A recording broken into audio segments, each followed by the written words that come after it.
Every product around you exists because of a plan. Welcome to the Industrial Analyst, where we uncover the strategy behind industry. Think about it for a second.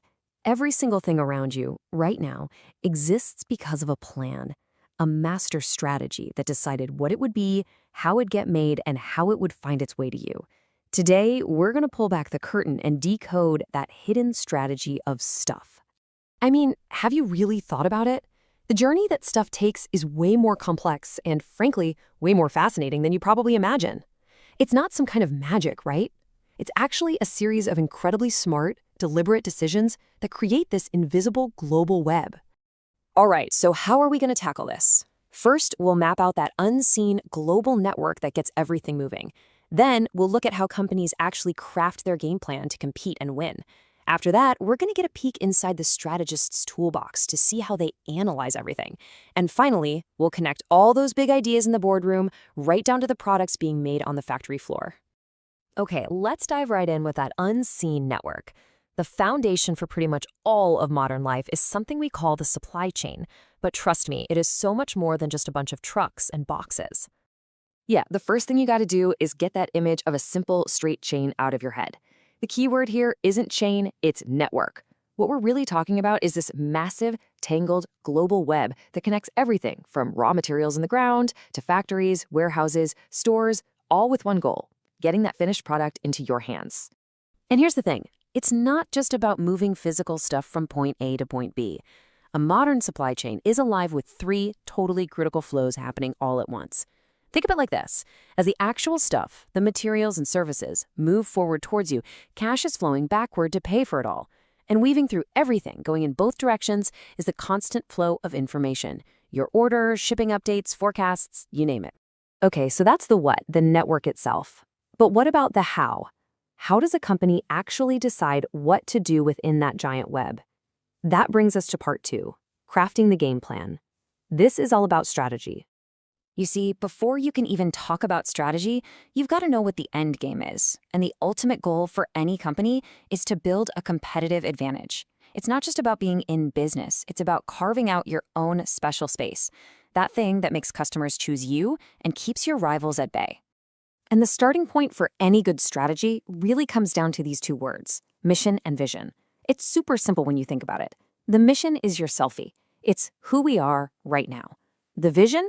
That's the postcard from the future. It's where we are going. One tells you where you are, the other points you to where you want to be. So what holds all that together, the mission and the vision? Well, that's where core values come in. This is the company's DNA, its soul. It's the rule book for how you behave and what you stand for. And this is important. These are not just some feel-good words you slap on a poster in the break room. They have to be real, guiding every decision, and you have to see them in the actions of every single leader. All right, so you've got your destination set, you know your vision, but how do you actually get there without crashing? That's where the strategist's X-ray vision comes in, using special tools to really understand the world around them. And honestly, it all boils down to a really simple but super powerful idea. You've got to do 2 things. First, you look out the window to see what's happening in the world. Then, you've got to take a long, hard look in the mirror to understand who you really are. So for that looking out the window part, one of the go-to tools is something called pestle analysis. It's basically a checklist to make sure you're not missing anything big. What's going on with politics? How's the economy looking? What are the big socio-cultural shifts? Is there some new technology that could change everything? And of course, what's happening with the environment and the legal landscape? It's a full 360-degree scan of the world. Okay, so after you've scanned the whole globe with Pestle, it's time to zoom in on your specific neighborhood. And for that, we use Porter's 5 forces. You're basically asking, how tough is the fight with my direct competitors? How easy is it for new companies to jump in and steal my customers? And this one's a killer. Is there something totally different out there that could make what I do obsolete? You know, the whole Blockbuster and Netflix story. And finally, how much power do my suppliers and my customers have over me? All right, we've looked out the window. Now it's time to look in the mirror. You start with the easy stuff, your tangible resources. You know, things you can literally touch and count. Your buildings, your cash, your patents. But here's the secret sauce. The real lasting advantage? It almost never comes from that stuff. It comes from the intangibles, the genius of your people, the power of your brand, the culture that nobody else can copy. Okay, deep breath. We've got the network, we've got the big picture strategy, and we've got the analysis. So, what's next? Well, now for the most important part, turning all that thinking into actual stuff. And the bridge between the boardroom and the real world is a system called Manufacturing Planning and Control, or MPC for short.